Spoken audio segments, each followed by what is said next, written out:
All right, Yerpa Dirt, what it do? It's your boy Smoove the Black Kennedy, featuring my man's M Dot, and this is Step Into the Light, Step Into the Mic podcast. How you doing, brother? I got that vid, I got that COVID, that bullshit, that motherfucker make you want to stay in bed all day. That's what I got, and I'm fighting it and I'm battling it, and that shit is, when motherfuckers say like, "Yo, that joint ain't nothing," like you good. Da, da, da. First off, like the joint hits you like a severe head congestion cold. Like you ever get them colds where your head is all stuffy, like you feel like you got all Yeah. this mucus like sitting right there. It hit me like that. Uh, Then I lost my taste and my smell, so I'm sitting, I'm eating stuff. I'm like, stuff I can't. It don't even taste like nothing. It just it's indescribable. It's indescribable because you've never gone without your taste or smell. yeah. Like the worst I've ever had it was where my mouth, where my nose is so stuffy I can't smell nothing. But to not taste, and you only get sensation. Like if something's too spicy, you'll get the sensation of sour, sweet. You'll know that it's something like that, but you can't really describe the taste, That's a the draw. flavors in your mouth. So that's like the only issue I have with it. Other than that, it's just to me it just feels like a long lasting cold. That's what it feels like with new symptoms, different symptoms coming from the body, like fever, chills, and all this other stuff. You know what I mean? So yeah, it's I don't fuck with it. I'm not a proponent of anybody catching it or getting it. I ain't. Yeah, no. Well, we're praying for a speedy recovery, man. Appreciate it. Appreciate it. Which that's bro, this is so nutty, man. And then, do you know which strand that you caught? Nah, to be honest, I think it's just a regular COVID Delta, like probably the first one. I don't think it's a mutating one, but then I'm not a scientist. I don't really know like the reports of what it is already. They just tell you positive for COVID. They don't really tell you the strand. Like that new strand, Omicron, Omarion, whatever it's called. Marion, yeah. Mm-hmm. That joint it's starting to affect like a small batch of people. Like the first confirmed case came out of, I think it was like San Francisco or California, but the guy traveled from like New York and all that. So they're probably gonna see more cases with this new variant probably in the next couple of days or so. So I don't know. I hope, man. COVID ain't nothing to fuck with. Like I said, half my family got it. We fighting it. And it's like a lot of elder people in my family have it now. So it's tough because their body kind of fights it a little differently because they don't got their antibodies or their immune system not as strong. So they have to have extra, medicine, extra things, steps to kind of help their body fight it. So it just make you look at life in a different perspective because it's like, this disease has killed hundreds and thousands of people, millions of people, and it's like, you have it. Not wishing, not saying that's gonna happen, but it just make you look at things differently. Like, damn, wow, this shit is like a flu and it's taking people out left and right. You know what I mean? And it's just with life, man. Shit comes at you, different things, and you just gotta deal with it accordingly. Agreed. Um, so after this whole ordeal, right? Um, do you feel like you were still better off getting the vaccine? I'm vaccinated. That's what I'm saying. Do you feel like you were better off getting the vaccine or not? Because Yeah, you caught it either way. I don't know, man, because the thing with the vaccine is they say that, even though you get the vaccine and you do get COVID, the symptoms are less severe as if haven't had the vaccine. But I don't know because, how am I gonna know if I have the vaccine but I don't have the vaccine? Like I would have had to have COVID prior to and then gotten the vaccine and then get COVID again to kind of understand if it was better or worse. Kind of get what I'm Mm-hmm. saying? Mm-hmm. That's what they tell you, but I don't know.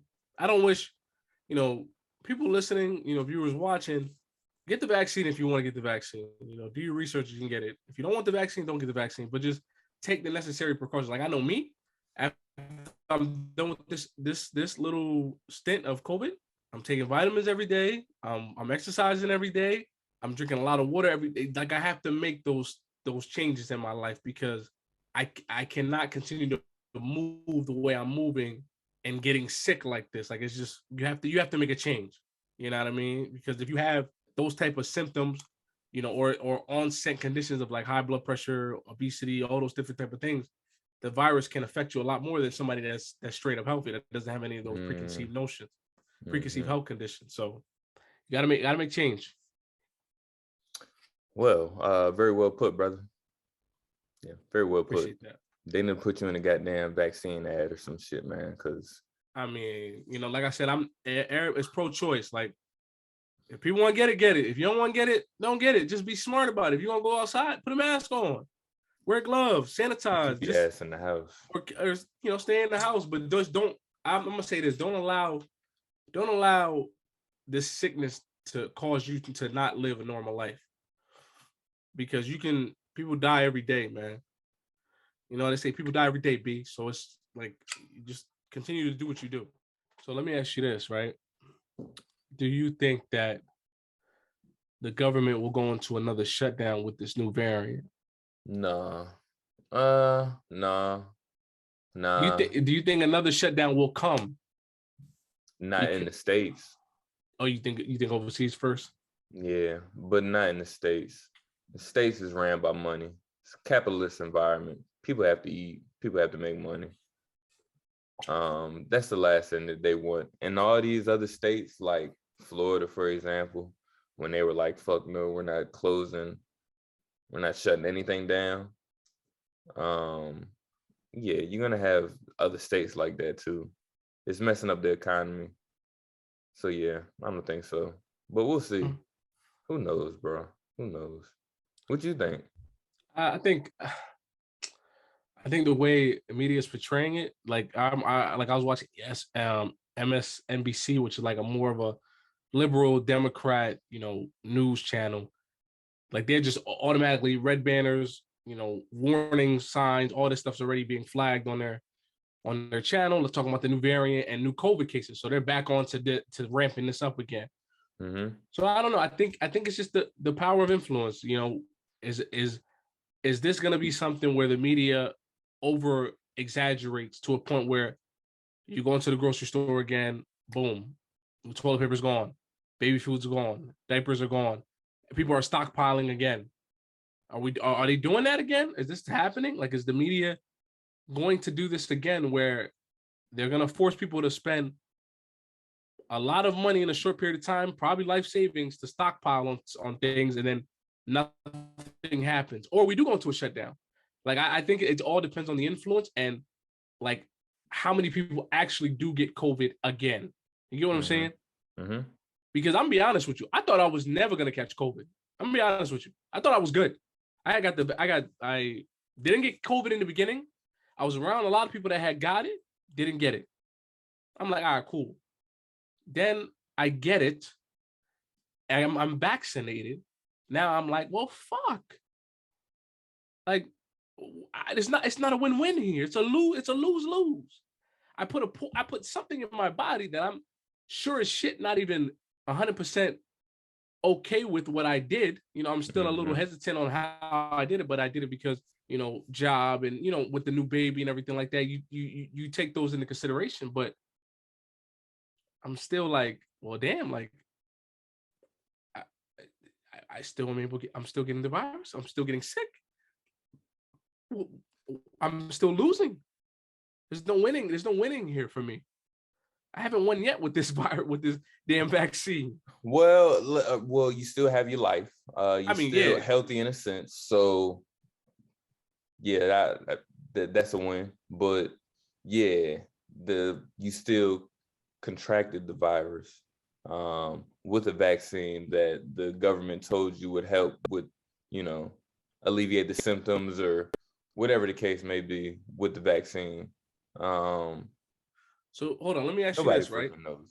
Let me ask you this, right? You know how the vaccine was created? I want to say I'm not gonna say created, but was able to be sanctioned, was given the approval in a matter of, I want to say 2 years. Mm-hmm. Not 2 years, not like probably like, I want to say 6 to 12 months. Like, it was probably like less than a year. Yeah. Do you think that the country should have just allowed people to just continue wearing masks, limiting activity before they started injecting everybody with the vaccine? what do you think the proper steps should have been done? Shit, we about to make this a COVID episode. I don't know, man. Which is why I would never run a freaking country. Well, man, I don't know, yo, because it depends. Like, I feel like these cats we're already hip to what COVID was, right? Like a strand of COVID. Now, there's different variants, obviously, but I'm sure there's like one source of COVID that they could use. They had been using to test as far as the vaccine goes on different people throughout the years. So, but if I don't know, man, like if it wasn't good to go then, but let's do it anyways as a test trial. It probably shouldn't have been put out. But I don't know, yo. I really don't know, man. It's unprecedented times. Like, you even ask somebody from way back in the day, an OG of yours, if they are, if they know anything about a situation like this, and they'll probably tell you no. Nah, I don't think even going back when my mom came to this country back in the 70s, there's never been anything similar to what's been going on now. I mean, you had like, swine flu when that came out. Yeah. You had that one Ebola case that came out that was, I want to say probably like 7 years ago, but it wasn't. I mean, that was one case and it was taken care of just like that. And then the H1N1, the swine flu virus, that really wasn't as big as an impact as everything else. It wasn't, but I do remember them doing that little vaccine shit for H1N1. Oh yeah, yeah, absolutely, yeah.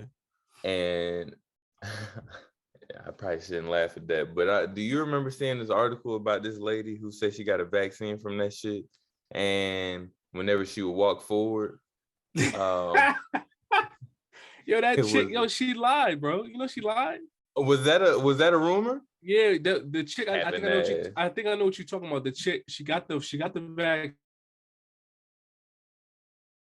vaccine, and she only could walk like backwards or some. It was something weird where she couldn't walk forward. So yeah, it was something where she couldn't walk forward, but she only could walk backwards. But they did a follow-up investigation on her like years later. This chick walked normal, like nothing wrong with her, everything cool. She did. And Jesus Christ. So, people's funny, man. People are funny. Yeah, people are hilarious, man. I don't know. Anything to get $1 or get some clout, I guess. That is facts. I don't know, dude. I don't freaking know. But enough about COVID. Yeah, let's end that. Yeah, enough about COVID, man. What's up with well, let me ask you this question as a segue. How's it been being a father? I mean, I think that's I'm speaking for all men, in generalities here, but I think for me personally, I think it's one of the greatest experiences I've ever felt as a man. You know what I mean? Second to like, in front of like losing my virginity, getting married, those type of things. I think having a child that you created with someone that you love, or someone that you don't love, and that person is a part of you, is just an amazing feeling to me. Like that little guy is me. That's me. That's me in a younger version, but just a little bit less looking like me, a little bit looking like your mama, and a little bit with the curly cues. But that's he's mine. He's mine. He's me. He's mine. So I think it's one of the greatest feelings. When you're in that room with that loved one, and she's giving birth, and you're there, and then that person comes out, that little alien comes out, and it's like, oh snap, I'm a dad now. So then it sets in like, I gotta cut the stuff. Like, people laugh at me, but when I tell people I haven't played video games in about 8-10 months, probably like, my son's 7 months now, so damn near 8-9 months. Yeah. I don't have time. There's no time. We barely have time to do the podcast, let alone. So when it comes to that, a lot of my stuff had to stop.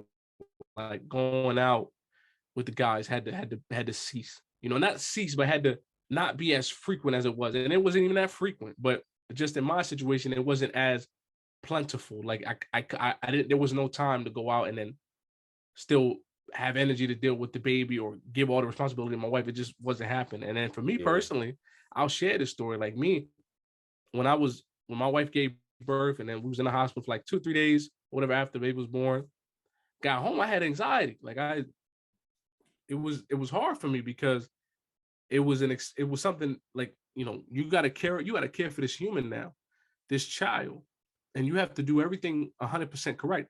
And then plus you're dealing with COVID, you're dealing with outside influence. You're dealing with people trying to say, yo, you do this, do that, the third, da, da, da, da. It's a lot. You know what I mean? Even, dealing with, my mom and, people trying to come to the crib. It was a lot for me to handle. So I had to put people on boundaries. I had to put people on times when it comes to the baby, all these different type of things. Like, cause it was a lot for me. You know what I mean? Because it was a beginning experience for a new chapter in my life. And I just didn't want it. I did not want it to start off on the wrong foot. You follow me? Yeah.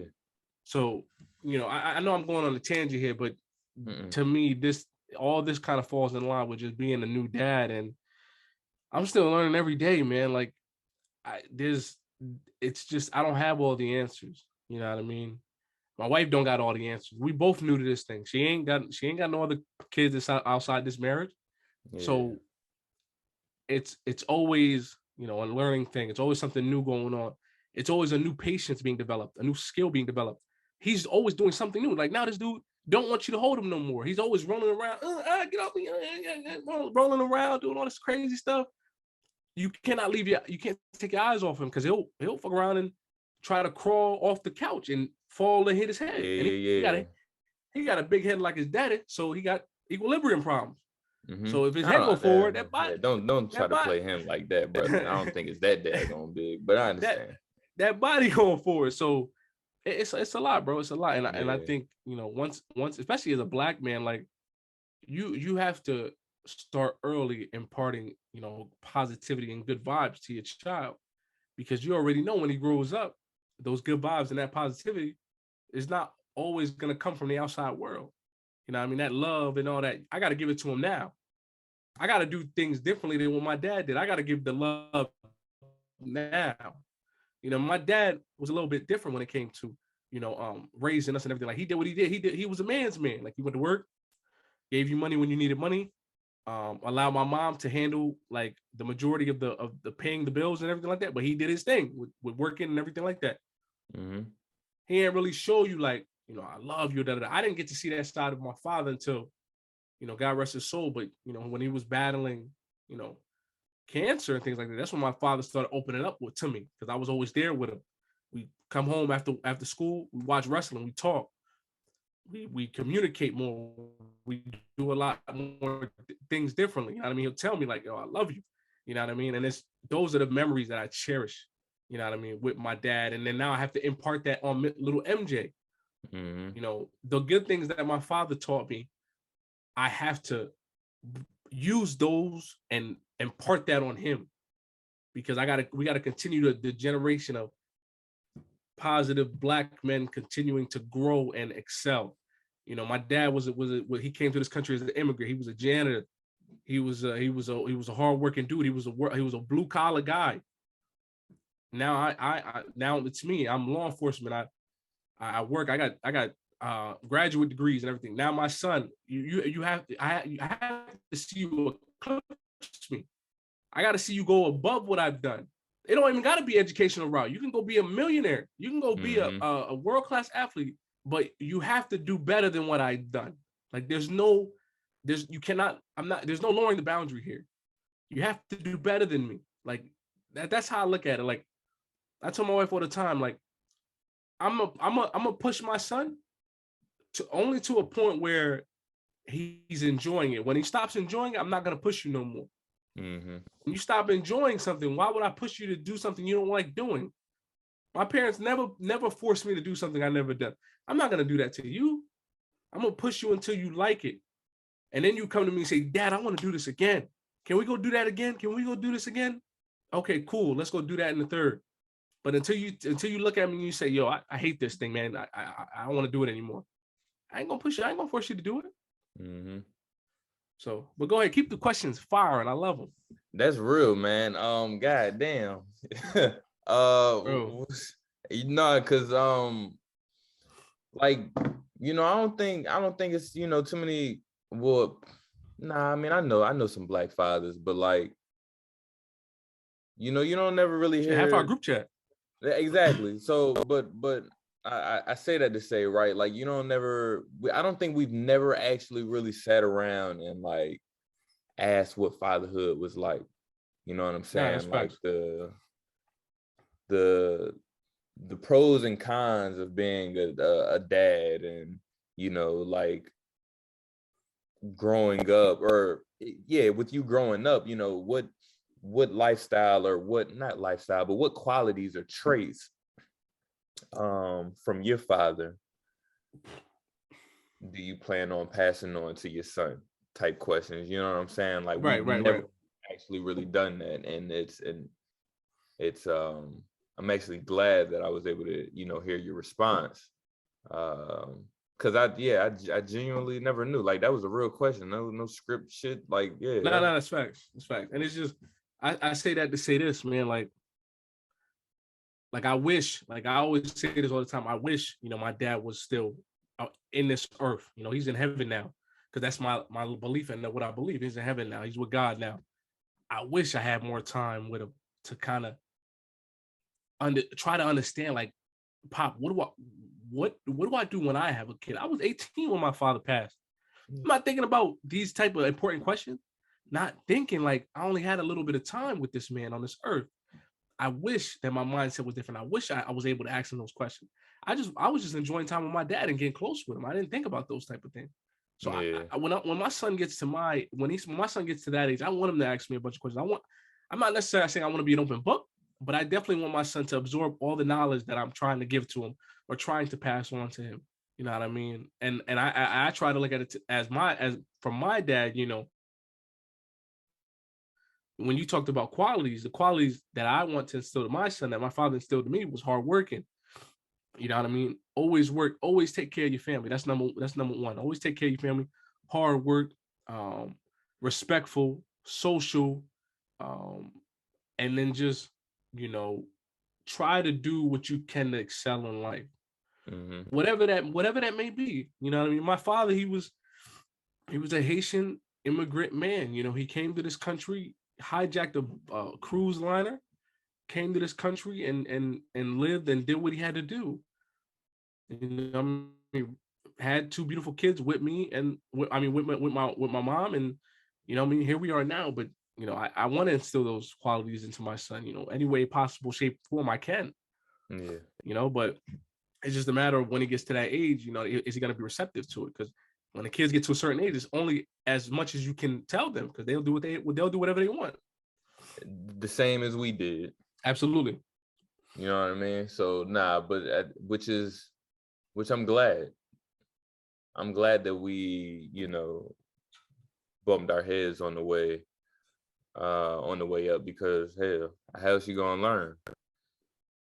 You know what I mean? Parents try to instill these great qualities in you, and show you the right way to do things, tell you the wrong way, or tell you how to not do the wrong things. And I think we did good with that, man. But with that being said, what the hell was I about to ask you? With that being said, though, why do you think that fathers these days, or fathers regardless, with our whole existence, why is it such a lack of effort when it comes to being a father and being around for their kids. I think you got to look at like the situation that that child was conceived in, right? Excuse me. So I don't think it's a lack of effort, right? Because I think it goes to like every situation is different.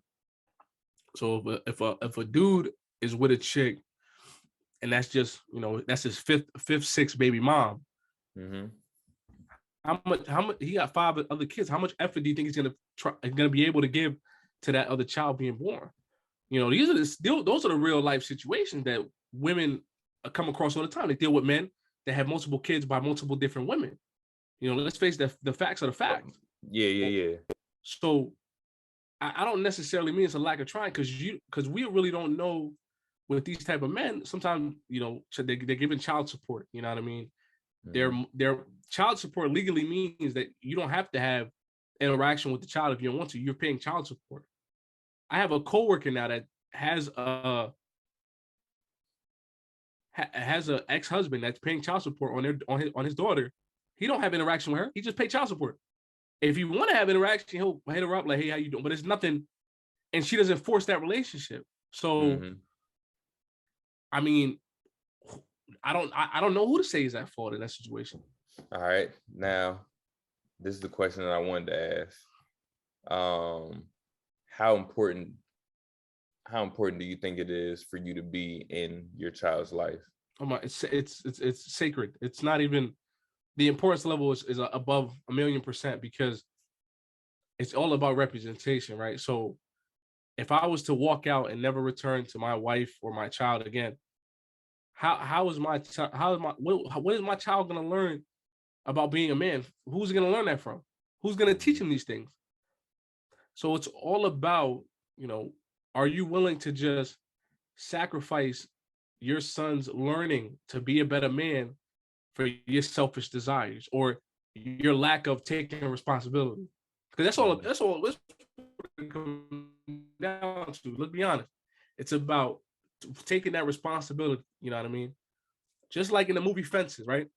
Denzel Washington, one of the favorite scenes, he says to his son, "Stop worrying about people who like you. I owe a responsibility to you." That's what being a father is about. Regardless of if your son likes you or not, it's a responsibility that you owe to them. That's mm-hmm. what fatherhood is about. If I don't do well by my responsibility, then I'm a shitty dude. I'm a scumbag. But if I do well to my responsibility and I aid that responsibility and I grow it and I nurture it and it excels and all the hard work that I've done has grown into this beautiful, masculine, thunderous, huge tree. You know what I mean? Because I've grown it, I've nurtured it. With the aid of my wife, we've grown this tree and he's become so successful, so vast in everything that he's done that I can lay at peace. You know what I mean? Because what's the most joy that a father can have? When his son or his daughter is doing things that's unimaginable, whether his son becomes a scientist or becomes a lawyer or a doctor, or his daughter becomes a scientist, a lawyer, or a doctor. I've done everything I can do. Now I'm at peace. Mm-hmm. You know what I mean? Now I'm at peace, because all those years I've worked and tried to provide a better life for you. That's what parents really do, man. They want to push their kids to that higher echelon. You know what I mean? So you, for example, right? You had 2 excellent male role models in your life, right? So you've got that experience from 2 different people that were able to say, "Yo, do this, that, and the third. Do this, that, and the third." That's amazing. Sometimes people don't even have none. You get what I'm saying? No, I do. I do. I was talking to somebody about that. I feel I'm definitely blessed to say that I have 2 fathers.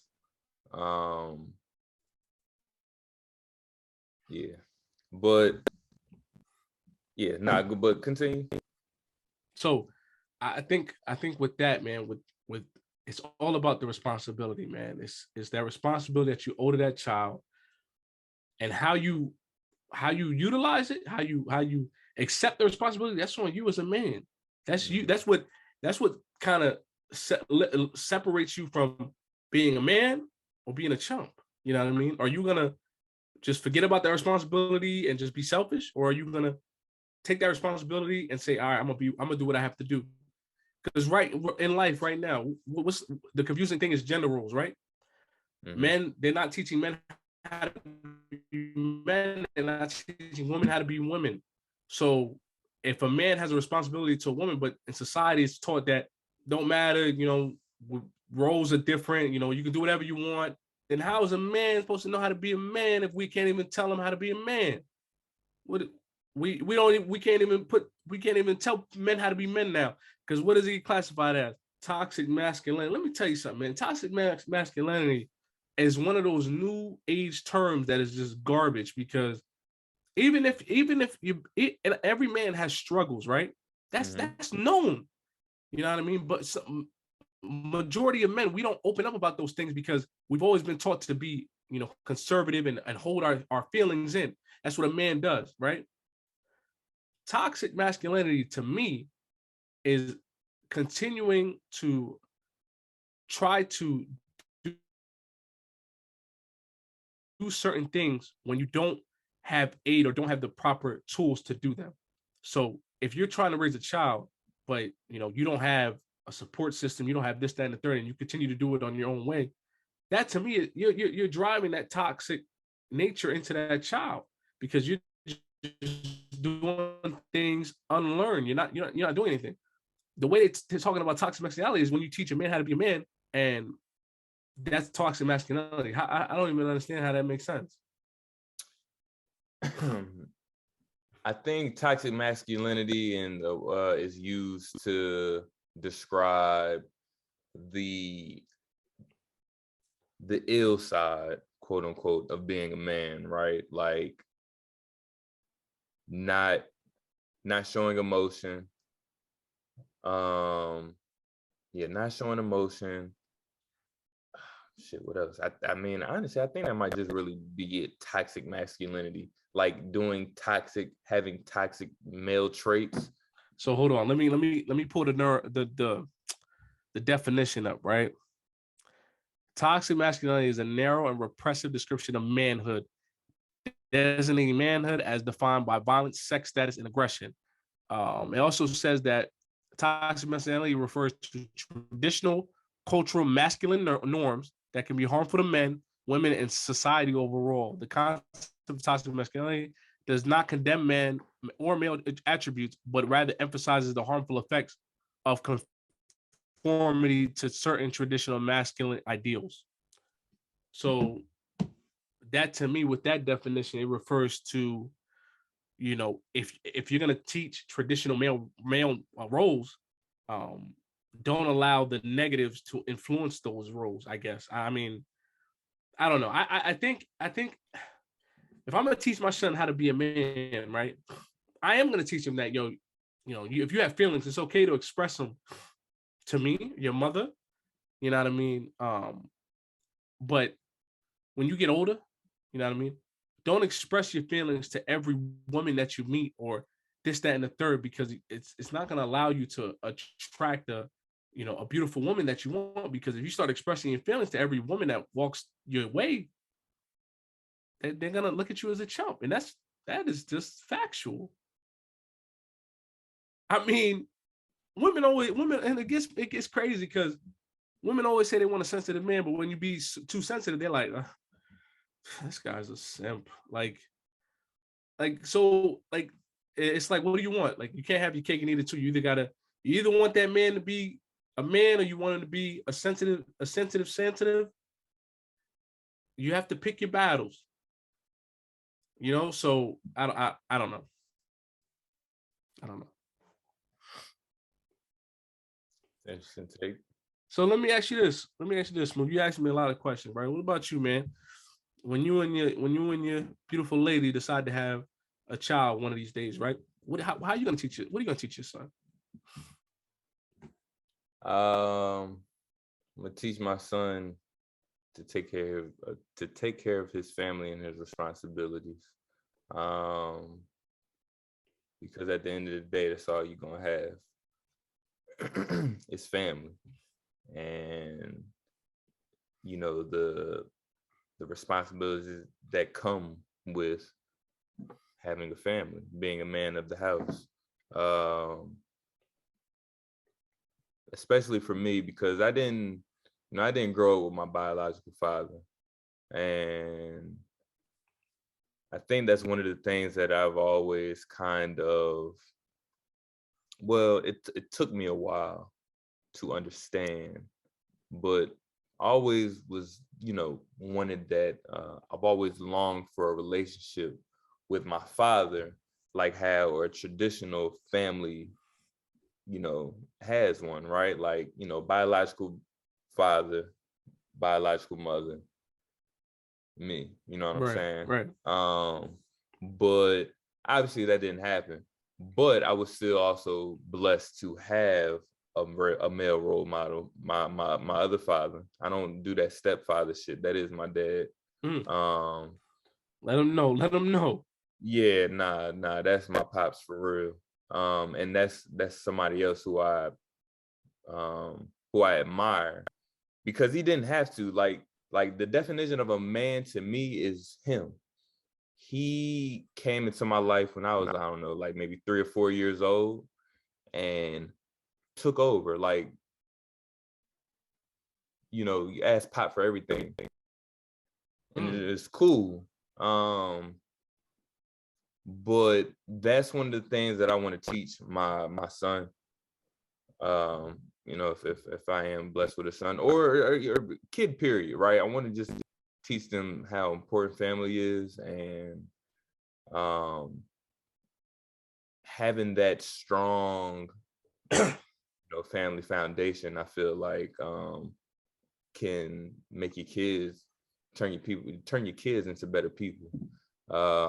Not saying that families that are kids that grow up without parents, or single parent household, or whatever the case may be, aren't going to be successful or grow up fine. But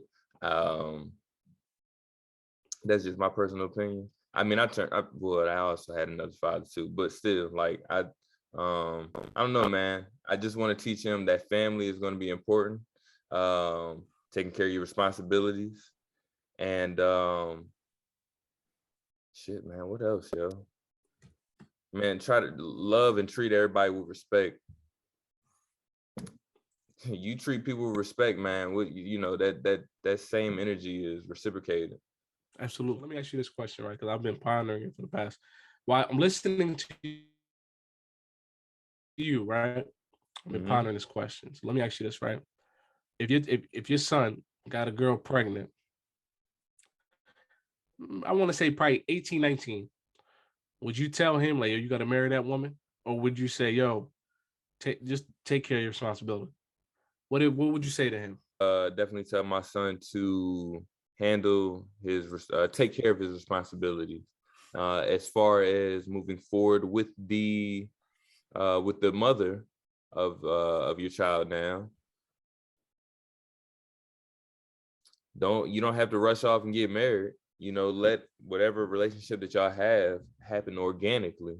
And if that's something that y'all decide to move forward with, then cool, that's even better. But if not, you don't have, don't do that to yourself, because it's just, I feel like that type of stress on your brain is gonna, mess you up. Yeah, nah, that's okay. You don't want that type of headache or stress in your life. When co-parenting, a lot of people co-parent these days. Right. There's nothing wrong with that. So you're a firm believer of co-parenting without the marriage involved. Just go ahead, son, take care of your responsibilities. You don't got to marry this woman if you don't want to. That's not in your heart. If that's what it comes down to, hell yeah. I don't feel like anybody should force themselves to marry somebody just because there's a kid, just because there's a kid involved now. So let me ask you this. Yeah. If the father of the daughter comes in and says, yo, look, man, your son got my daughter pregnant. Now we're gonna have to rectify the situation. Somebody get married. So how we handling this? Because this needs to get happening. My child's not gonna be a daughter at a wedlock getting pregnant. So how we doing this, Mr. Kennedy? What are we doing? Well, I'm gonna say, sir, for one, we're both grown. You can change the tone of your voice. We are both sitting across from each other. No need to do that. Second, my son is going to do what he feels like is necessary for his decision. If he doesn't want to get married, then he's not getting married. Straight up. Next question. Right though, Kennedy. Right though, bro. It's just not, nah, man. Nah, but you do have like fathers like that with their daughters. They forget that it's two to tango. You know what I mean? Mm-hmm. Like my son didn't force your daughter. It was consensual, consensual. You know, evening takes two to tango. Last time I checked, sperm got to go in that egg. You know what I mean? It can't just be, you know, it's very two to tango type of thing. So I agree with you. I think I definitely, you know what I mean? You know, my son in that situation, I'm gonna support him, you know, with whatever decision he makes, but then I'm just gonna reaffirm to him, like, listen, man, you don't gotta marry that woman if you don't want to marry her. You know what I mean? You don't just, if you have a kid with her, just do right by that child always. Always. Yeah. That's your firstborn. That ain't your last, but your first. Do right by your firstborn. Like the one thing I kind of get teed off with my pop was, you know what I mean, when he came to America, you know, he had 3 children in Haiti that I'm not gonna say he abandoned, but kind of never really took initiative to bring them to the country. You know what I mean? Mm-hmm. So he left trying to do right by them, but you know what I mean? He did it in a way that's not, you know, I mean, not look like pretty much like he just left and went to go get a new family. You know what I'm saying? Yeah. You know what I mean? To put it in those type of terms. And that's my father. You know what I mean? I'm his son. I can say these things about him. I'm not downplaying him, man. He did right by me. Mm-hmm. But it just goes to show you that, you know what I mean? Sometimes men in those situations can kind of forget, like, I got these other responsibilities I got to tend to, and then just go create these new responsibilities and find a new love, and then just be like, all right, dang, well, he didn't forget about him. Don't forget, like, he sent the money and everything like that, but he never brought him to America. Yeah. So that's the one thing one gripe about my father. Like, if I had an opportunity to talk to him, I say, yo, why you never did that, man? Like, you could have brought them here. They could have been doing well and all that stuff, but he never brought them here. He kind of not abandoned them in Haiti, but kind of left them there. And I asked my uncle one time, I said, yo, why my dad do that? And he told me straight up, he said, sometimes when you leave Haiti and you come to America, man, you just start a new life, and you just, time passes. You kind of put that on the back burner because things are happening in life so quickly that it's like, damn, well, I got another kid now. I got to do right by him. Oh shit, 7 years later, I got another kid. I got to do right by him. So it's like, yeah, it's stuff happening that you can't really have no control over. Yeah, that I'm sure that wasn't easy to do back in the day. Try to take care of a family back in Haiti when you have another family out here in the States. Yeah. But hey, you and your siblings turned out just fine. Yeah, no, they turned out well. Like, I still have communication with them from time to time. I talk to them. I say what's up to them. You know, I send them money in Haiti if they ask for it. You know what I mean? If I got it, you know, I hook them up. But it's just, it can be sad sometimes, because I'm thinking like, damn, well, shit, like, they could have been here in America. You know, who knows how things could have turned out? Who knows? I don't know. So I used to get caught up with that with the who knows game a lot growing up. I like some of the decisions that I made, or like maybe some of the thoughts I might have had as a child or even into my teenage years. I would always kind of use that as a, man, who knows what would have happened if I was with my pops, or, you know, if I would have been living with him at this, you know, certain point in time. Like, for example, it was one point in time I was actually trying to move to Carolina my sophomore year. Oh, wow, really? Yeah, I was trying to, man. I was really trying to. I was trying to go back. I was trying to go down south, you know, stay with my pops. And finish out school down there. Because I was tired of Delaware. What was getting you to that point? Like, I'm sick of this. I'm sick of the state. What was the driving point that was like, I'm ready to go start somewhere else? Well, funny thing, never grew up with my pops at all. It took until maybe, when I graduated, I lived with him for like a couple years. But so anyways, never lived with him, but always acted like the man, you know. I would always hear about, boy, you act just like your daddy, this, that, and the third. Like, you know, you're always doing something your daddy doing. And it's like, well, shit, why the hell am I not down there? It's like certain things that I wanted to do that I knew interested him in a sense, right? Like it's like we have the same interest. So it's like if I go down there, then, you know, maybe I can get pushed to do this, that, and the third, because he knows that's what I want. It's kind of like some of the shit that he wanted, you know.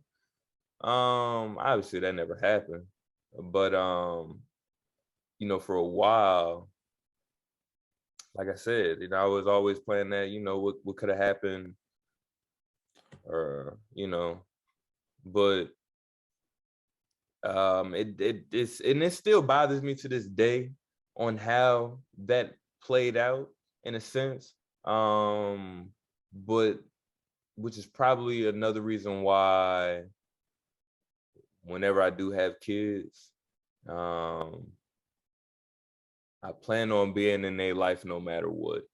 Right. Because when you're growing up, for me personally, growing up without a father, like I had my father there, I had my other father there, but it's like, it's still that void, you know what I'm saying? Like that empty void. And it's like, well, it's a spot that I'll never have filled up. Right. But that's also a spot that I want my son to have, or my daughter to have, knowing what that feeling is like to have their father around, knowing that, you know, he did everything in his power to be there for them, no matter what the hell it was. Simple phone call, or I don't know, just some guys may hear women say this shit a lot, so y'all better be paying attention, but it's the little things that count whenever you're dealing with, let's say if you're in a relationship, when you're dealing with your lady, right? It might not be a big deal to you that she doesn't open your door, right? Or I'm sorry, that you don't open the door for her. But to her, that means the world to her. You know what I mean? Mm-hmm. Mm-hmm. So the little things, you know what I'm saying? So like my situation, having my actual father being there to see me run track, or I don't know, just even pick me up from school. Little shit like that. I'll never get that. But that's what I want my kids to have.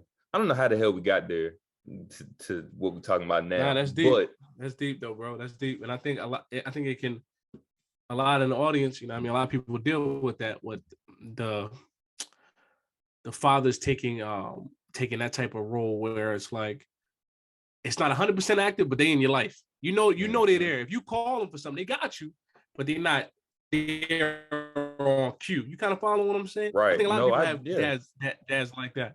So I think this information is helpful. You know what I mean? And it goes back to, like, you know, hindsight is always the best thing in the world, because you can always look back and say, damn, I wish I did that, or I wish I moved to North Carolina that one summer. You know what I mean? Maybe that could have happened. Maybe something could have sparked where we just became like glue. But it just goes to show you that sometimes life, you know, what if you did move down there? What if your relationship just unfolded into something unpleasant? You know what I mean? What if you went down there and you seen traits you didn't like, or you seen things you didn't like, or you didn't want to kind of hone in yourself? Yeah, I mean, you really don't. You really later some shit. You're not. I mean, you really don't know. So I think it can go both ways sometimes with the hindsight, man. You know No, it what I can. mean? But don't regret it, bro. Because I think you probably got your relationship with both your dads is probably amazing. So, brother, trust me, I don't regret anything in life. Right.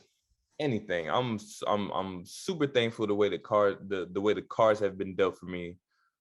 Period. You know what I'm saying? Through the good and bad. I'm glad I've made mistakes, and I'm glad that I've gained the experience of going through, I don't know, situations when it comes to learning about fatherhood or what it takes to becoming a father. Because I want to eventually apply that to my life and the way that I, raise my kids. Okay. So let me ask you this, Smoove, because this kind of goes hand in hand with your personal beliefs and what you think. You got tattoos, right? Mm-hmm. You smoke that good Bob Marley Kush, you know what I mean? Yeah, yep. So when your son comes to you at 15, 16, and he says, "Dad, man, I've heard a lot about marijuana, you know what I mean? Can I smoke it? Like is that something that is allowed? Like, how do you, or can I get a tattoo? How do you address? Because those are two significant things in a boy's life: getting a tattoo, getting a tattoo. I think getting a tattoo, losing their virginity, and smoking, doing drugs are like three big changes that can kind of catapult them, one way or the other, kind of, because they're significant, right? Yeah. So what do you say to your son, 16 years old, that comes to you and say, "Hey, Dad, I want to start smoking marijuana, man"? How you feel about that? And let's put it in perspective. Let's say let's just put a background. Let's say he's a 4.0 student, goes to school, runs track, plays football, all those good things. Like just a dad apple in dad's eye, just doing all these amazing things. And he just come to you and say one day, "Dad, I'm stressed, man. And you smoke marijuana, you look happy all the time. You know what I mean? Can I smoke with you one day?" And he's 16 years old. I'm gonna tell him it ain't the herb that makes me happy. It's your mom. Nah. Nah. So at 16 years old, that means I'm gonna be looking at a younger version of me. Yeah. And boy, what the hell you doing? I already see, because I know myself, right? I know myself. I'm like, yo, what are you doing, you idiot? You don't do that. Just wait until you're 18. Nah, let me be realistic. At 16 years old, my son comes up to me like, "Pops, I want to smoke. I want to try." I'm going to ask him, "You haven't tried it already with your friends?"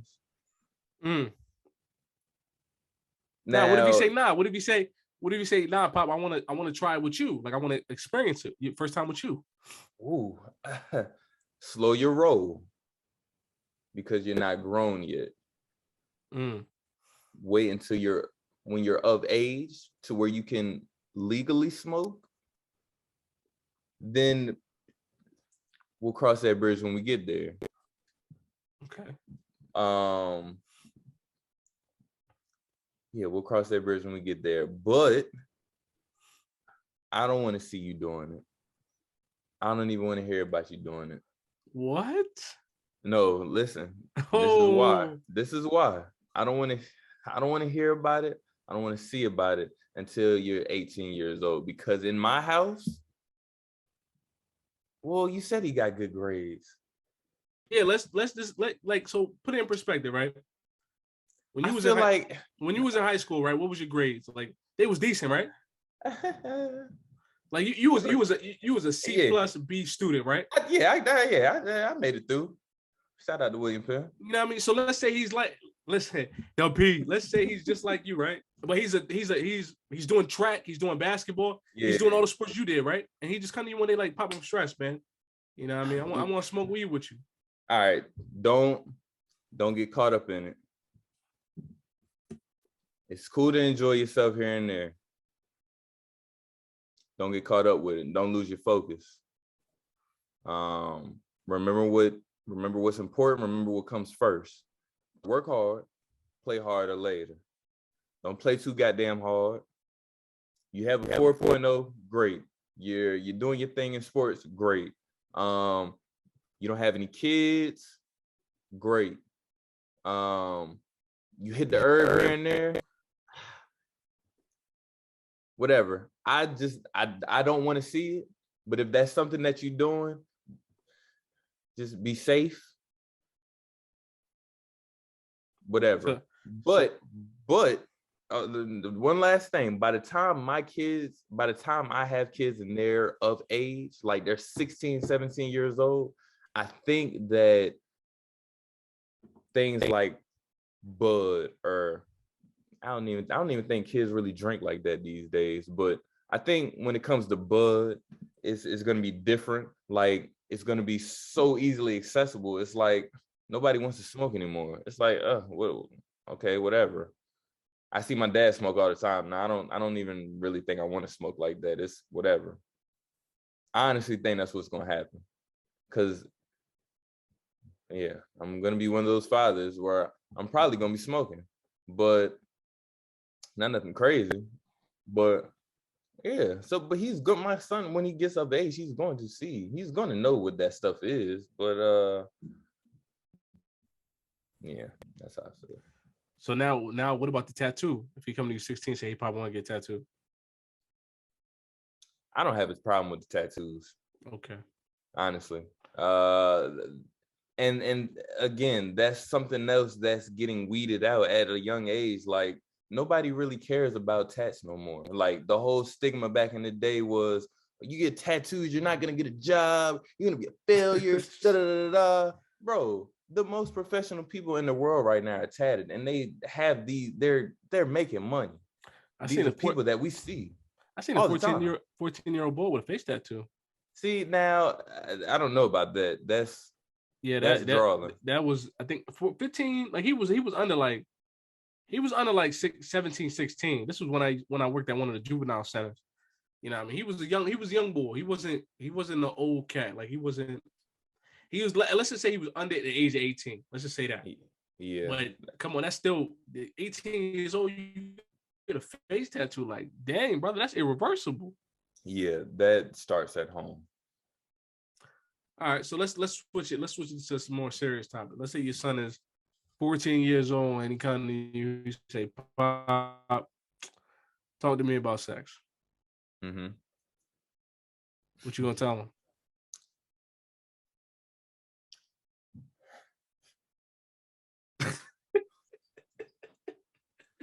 I'm gonna tell him that, boy, that shit is some of the best. It can be some of the best. It can be the best feeling that you've ever had in your life. So good that it'll F you up.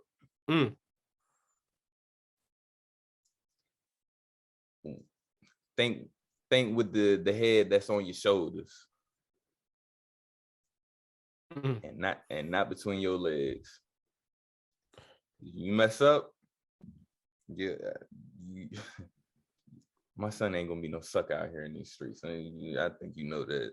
So you gonna tell him to wear a condom, or you gonna tell him just go free fall? Hell yeah, that's what my father told me, and that's what my father told me, and this is exactly what I did. I lived and died by Jimmy hats, honestly. So that was instilled in my head as a kid, bro. So if your son comes to you and says, "Yo, Pop, like, what's sex, man? Like, how do you explain? How do you explain that to your child? Like, if they ask you inquisitive about that, like, what would you say to them? Like, how you break that down? You know what? I don't want my kid to be ignorant or naive. Yeah, there we go. If they genuinely want to know, I'm going to let them know what it is. Now, I'm going to sugarcoat it a bit depending on the age. I'm not just going to fully, look, son, this is a penis, vagina. You the penis inserts the vagina. No, I'm not doing all that. I'm gonna sugarcoat it, obviously, but I still plan on educating my kids, especially when it comes to sex. Okay. Because no sir. Another question. And I'm gonna hit you rapid fire because I want to get your answer on this. I'm about to put you on the spot now too. Mm-hmm. Listeners, listen to Smoove's response when I give it to him, right? When he gives it to you. So your son comes to you, 14 years old, says, Pop, I'm thinking about having sex with this one girl, how you feel about that? You know what I mean? And y'all have a good relationship because he come to you and talk to you all the time. Okay. And I'm gonna ask the second part, but then you got to answer both parts. Then your daughter comes to you and says, Dad, I'm with this boy and he just makes me feel like I'm walking on daisies and I think I'm just ready to give it to him. And she's 14 years old. What do you say to either of them? To both of them? What do you say to the son? And then 14? At 14, 15. Because you got to realize, right? Children now becoming more sexually active at a younger age now, right? So children are losing their virginity probably within the age, if I want to, between the ages of 14 to 17 years old. So early as being 14, if your son and daughter come to you, what's your response to your son and what's your response to your daughter?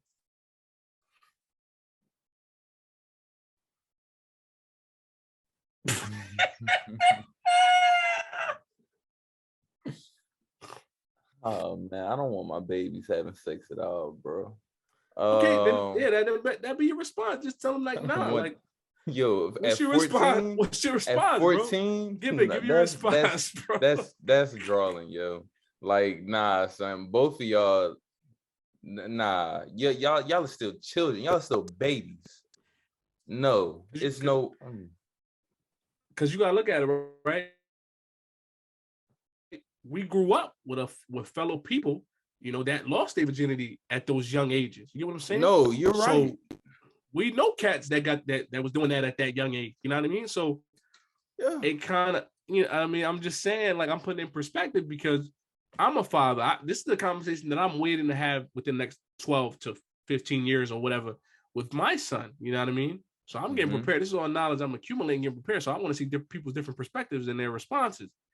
So is your response both to them like, hell no, I don't want y'all having sex at all at this age? Or is it different for the son or different for the or for the daughter? At 14 years old, y'all don't need to be doing none of that grown shit at all. I'm moving the goalposts right now. I'm doing what everybody does in the argument when they don't like the response. I'm moving the goalposts. So what happened? So we move it up to 18 now. 18, son and daughter come to you, same thing. They both want to try to have sex with a person that they both love. What's your response? Are you guys protecting yourselves? Okay. As long as you're protecting yourself. Now, y'all decide to have some offsprings. This ain't the babysitters club. Y'all are 18. Me and your mom, we did our job to make sure that y'all were good, to make sure that y'all had food in y'all stomach and clothes on y'all back and a roof over y'all head. Now, when y'all decide that y'all want to bring another child into this house, into this life, then y'all take care of y'all's responsibilities. I done told you. Okay. I like that. I like that response. I like that. You know what I mean? You hold them to the same candle. You hold them to the same light.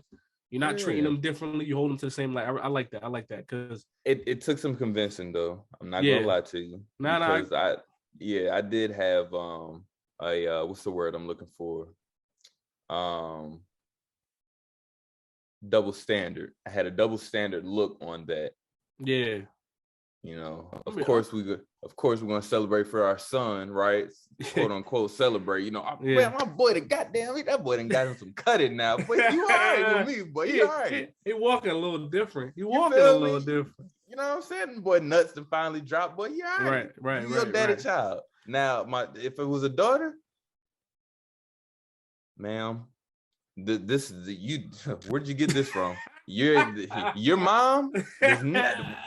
Hell no. Nah, it would have, you know what I'm saying? It'd be a different story. But after having a conversation, that person made me realize or helped me realize that, you can't, that can cause a drift in the relationship, or a rift, not a drift, but a rift in relationship. Male and female, especially more so, for the female or for the daughter, because it's like you let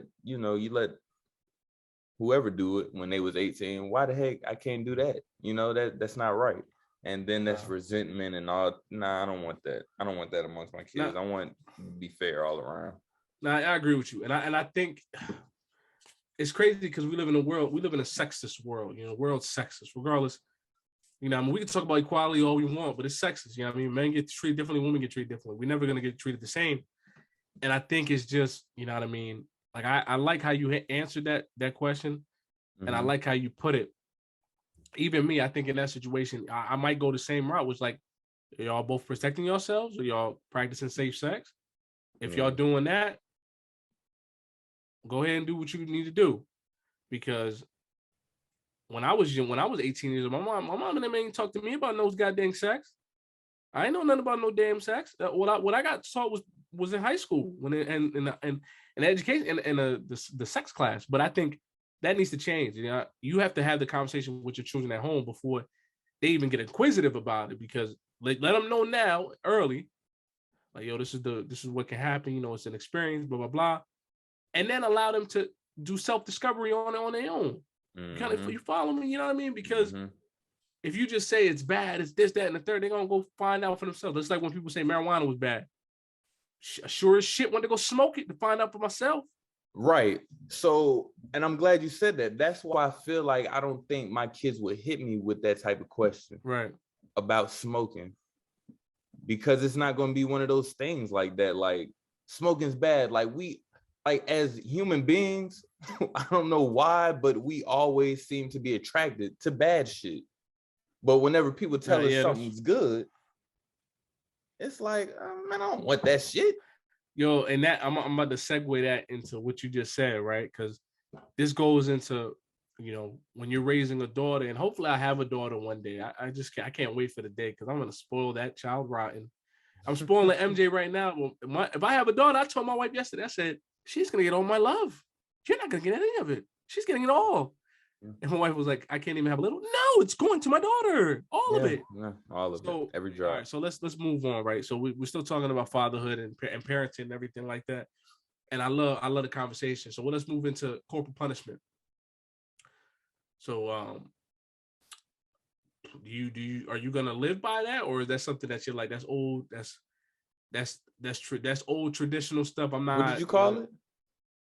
Corporal punishment. Corporal punishment. Okay. Corporal punishment. Corporal. Corporal punishment. Or that's something that you're gonna practice, or you're like, nah, that's for the birds, man. It ain't helped me, and I ain't doing it.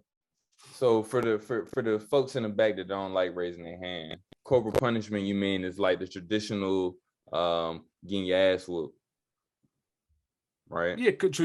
So a form of discipline. So whether that's spanking.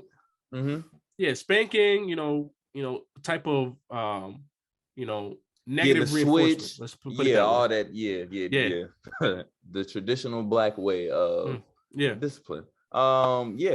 No, I don't think so, man. Now, I don't think so. And that's not something that I'm shooting out, set on doing, but to establish some form of respect when my child does get older, because I know, especially teenage boys, they can get a little testy. That testosterone start kicking in, and now they think that they grown men and they got monkey nuts. I think sometimes that young men have to be reminded on what respect is and what that comes with. If you can beat my ass, then hey, I don't need to tell you anything else anymore. You've won. But if I have to establish that respect, then I will. But all in all, I think conversing with my children is going to be the main outlet. I hope. I like your answer, but my answer is gonna be a little different. I think corporal punishment for me personally, I think it's gonna be a tool that I utilize. You know what I mean? Not to an extent or over utilization, but I think I am gonna use it in certain instances. Like if you breaking stuff in my house, I'm whipping that butt. If you acting a goddamn fool, I'm whipping that butt. If we go to the mall and you ripping clothes down and you running around like an animal, I'm whipping that butt. If we in church and you don't know how to act, I'm whipping that butt. So I think, you know what I mean? Me personally, you know what I mean? I come from a family that was just, that happened. That was, you got hit if you did some stuff that didn't make sense. If you just did things that didn't. And I think, and it wasn't a negative, it wasn't a bad thing. Like it was an abuse to, it's discipline. You get disciplined for a certain thing. Just like if you mess up in a law enforcement structure or a military structure, you get disciplined, whether that's, you got to do 100 push-ups right now, whether that's, all right, you're getting a write-up or something like that. It's a form of discipline, so you don't do that again. Now, granted, when kids are younger, it's a little bit, they got, their mind is going 100 miles an hour, when they're young, and I want to say between 2 to 5, 2 to 6 years old. So kind of conversing with them sometimes, they probably not going to understand, like, because they're just children. They just want to keep doing children stuff. I'm like, hey, listen, you act like how you acting right now. I'm going to take you in that bathroom real quick, and you ain't going to come out the same way. Give you something to cry about. Exactly. You know what I mean? And I think for me, I think I'm gonna utilize that, or I might not. I don't know, because my son's still 7 months, so you haven't got that's not even getting brought into the conversation until he probably like 3, 4, 5 years old. You know what I mean? I'm not gonna need. All right, so we back, ladies and gentlemen. So the conversation we're talking about is fatherhood, different scenarios, different questions. You know what I mean? We're talking about a lot of different things, and I think these are gonna hit home to our listeners, you know what I mean? Because we do have young people that are listening, young fathers, you know what I mean? Older people as well, you know what I mean? These are little nuggets and tidbits that, we're trying to instill on folks and kind of understand the world of being a Black father in today's society and everything like that, and what we've learned from our Black fathers and what they've taught us. And it's just crazy, man. Being a father is something that doesn't get the respect as being a mother, you know what I mean? I think being a father comes second to a lot of things, and it's sad, because I think your father is crucial in your life when you're older. You know what I mean? You need your father's guidance. You need the wisdom. You know what I mean? Those life experiences that he's lived. You know what I mean? You want those details. You know what I mean? So you can kind of navigate a little bit better. Your mom is crucial for you in your early formative years, like with the love and the nurturing and bringing you up and all those type of things. But that father's guidance, man, that's one thing that you need in life. I think every man needs that. You know what I mean? Or that role model's life experience, or that wisdom, or that guidance. I think especially young Black men, they need that, man. They need that. Yeah, definitely. People talk about it all the time, how important it is, especially in our community. How important it is to have a Black male role model around, regardless, right? Because yes, we know that our mothers are always going to be there. That motherly love is something different. But when it comes to from your father, it's different. It's like, feel like that weight is a little different, because that's your father. Like, you know what I'm saying? In the eyes of people, the father is like the disciplinarian, right? Or the one that brings home the bacon, the leader. That's what a father is. Well, at least that's what that's how we see him, or how some people may see him, as being the father, the leader of the house, in a sense, right? But then when you don't have that, I think that's when you start seeing kids venture out on their own and getting into messed up situations, because they didn't have that person, that leader in the house to let them know, hey, that's wrong, this is right, or that's right, this is wrong. You know what I'm saying? Their mom might have been at work the whole time, missing out on that kid's life, but where, they didn't have that direction. And even with females, right? Like you've heard different people talk about, she has daddy issues, right? Those tend to be the ones that are out there the most, right? The ones that didn't, quote unquote, have a father in their life. And I don't know if you're a firm believer in that too, but the women, need a male in their life just as much as a male, as a boy may need a father in their life. But women for sure, because that's their first idea of a man. Mm-hmm. No, I agree with 100%.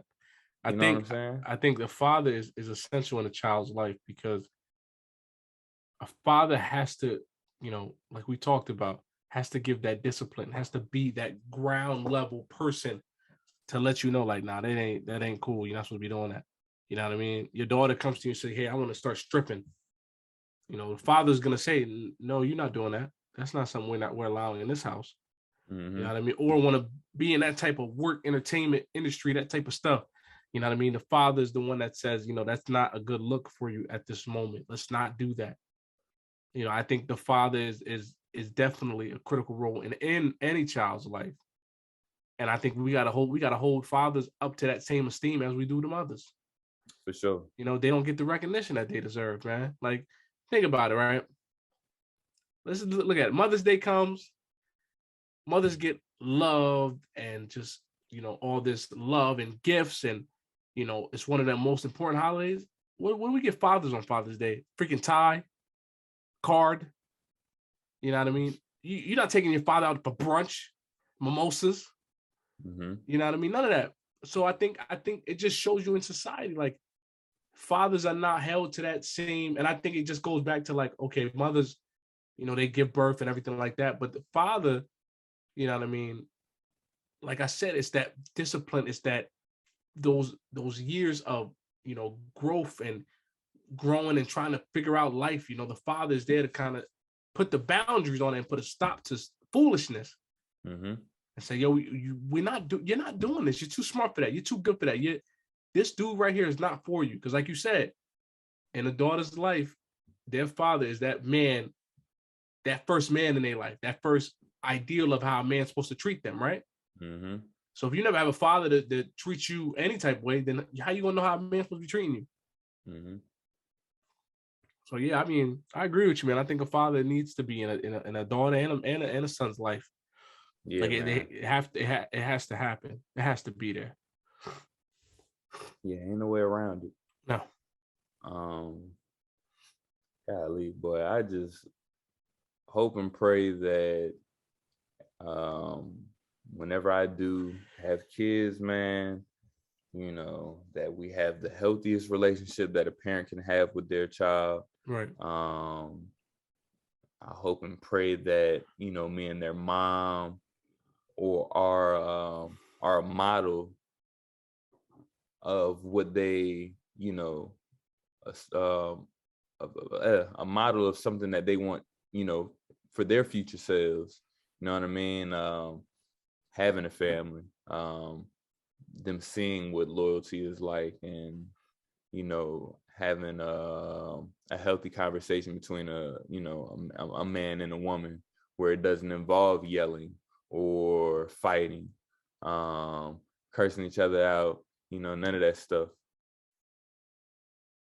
Yeah, I just want my child to grow up in a healthy environment, as I did.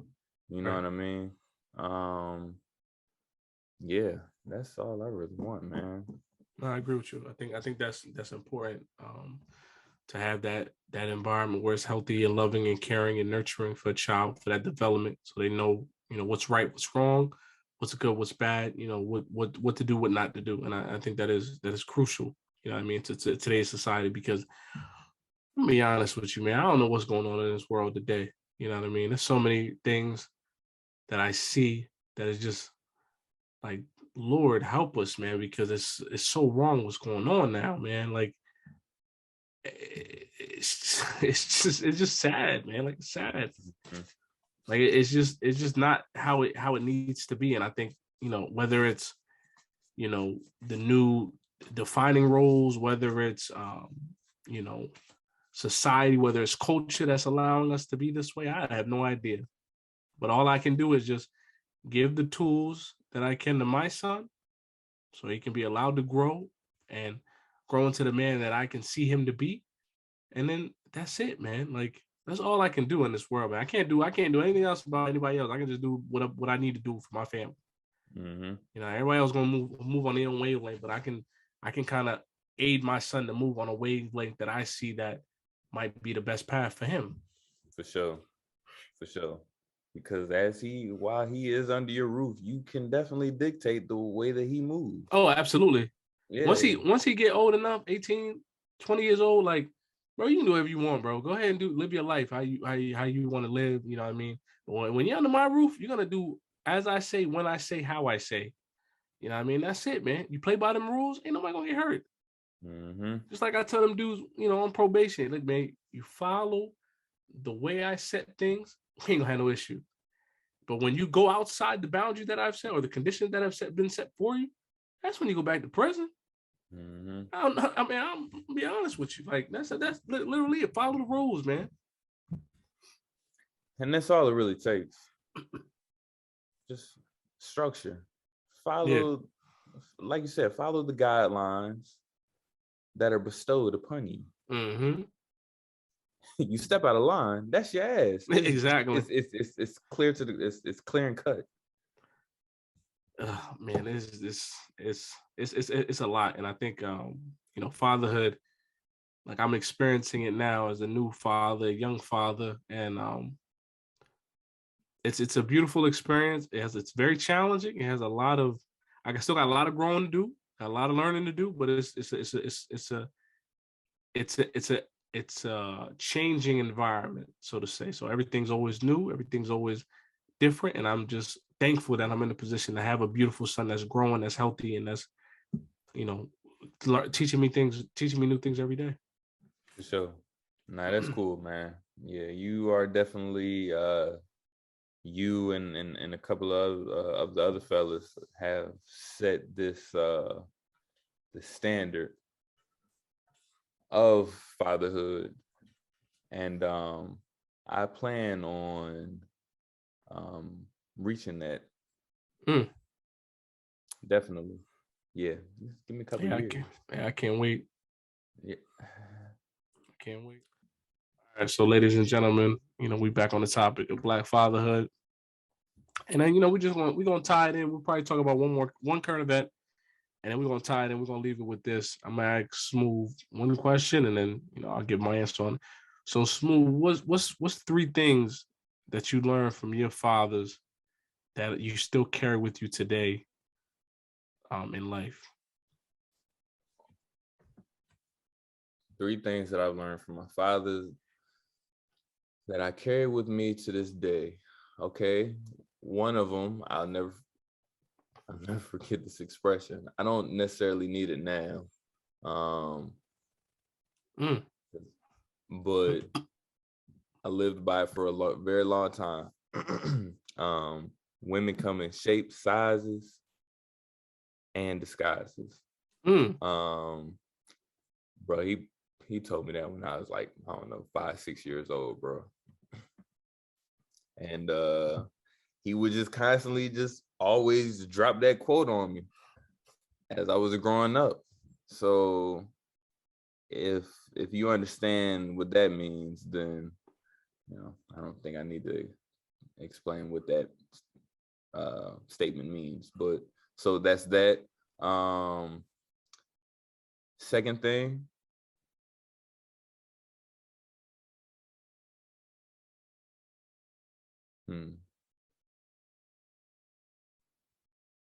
I would say the second thing would be to hold your head up no matter what the hell the situation is. You fight. You keep going. Don't stop. Mistakes are supposed to happen. But what really builds character or resilience is how you fight back. So I would say that. And then the third one, I would say the third one is take care of your family. Family comes first.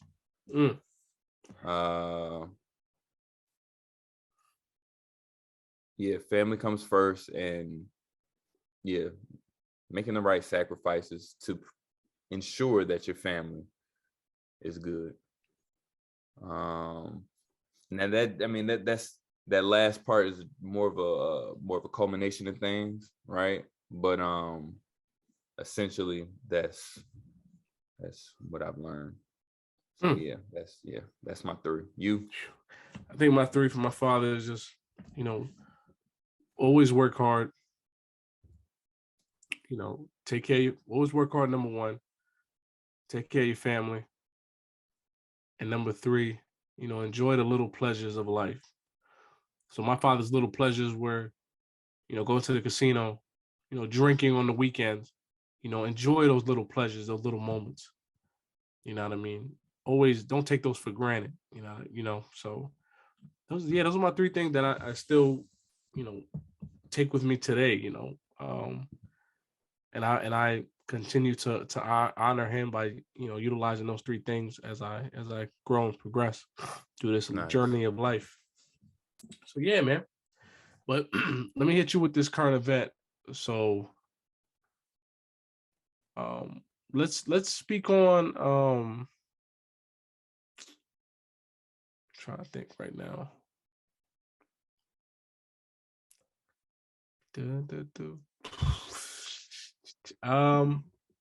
Talked about COVID earlier.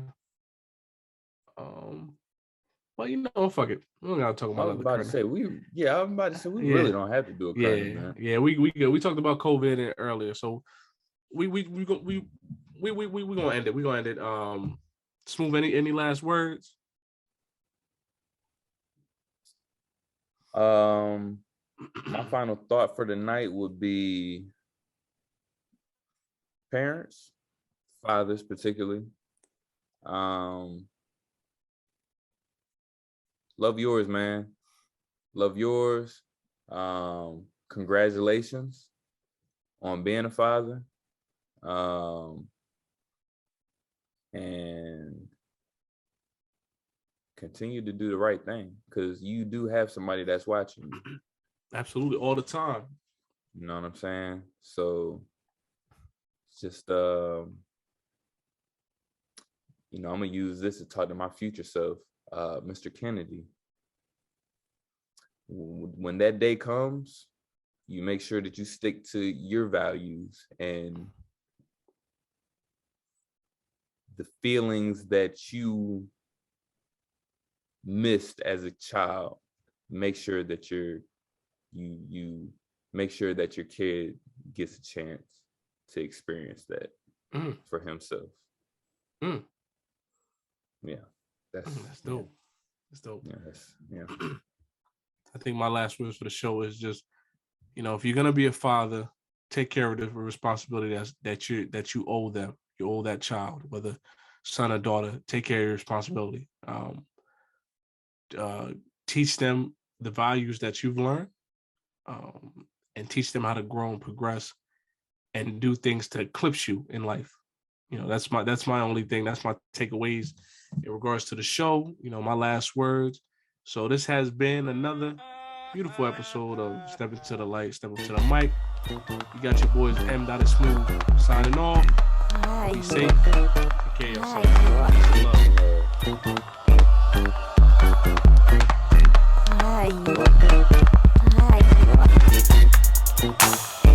love.